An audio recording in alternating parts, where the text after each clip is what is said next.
எப்படி உங்கள் எதிர்காலம் உங்கள் மனத்தாலே கட்டமைக்கப்படுகின்றதோ அதேபோல உங்கள் கடந்த காலத்தை பற்றி நீங்கள் வைத்திருக்கும் எல்லா அனுபவம், அனுபூதி, நினைவு சகலமும் நிரந்தரமான ஒரு ஃபிக்ஸட் ரெக்கார்ட் கிடையாது. உங்களுடைய கிரியேட்டிவ் ரீகன்ஸ்ட்ரக்ஷன் தான்.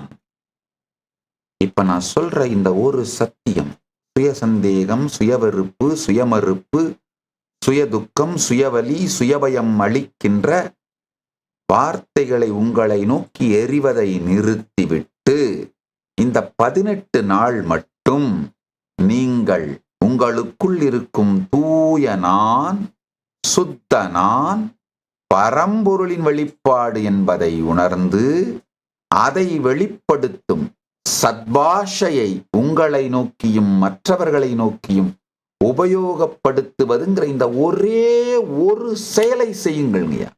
நான் சொல்ற இந்த சத்தியம் மிக தெளிவாக புரியும். கைலாசவாசியாக இப்போதே பதிவு செய்யுங்கள். சேனலை சப்ஸ்கிரைப் செய்யுங்கள்.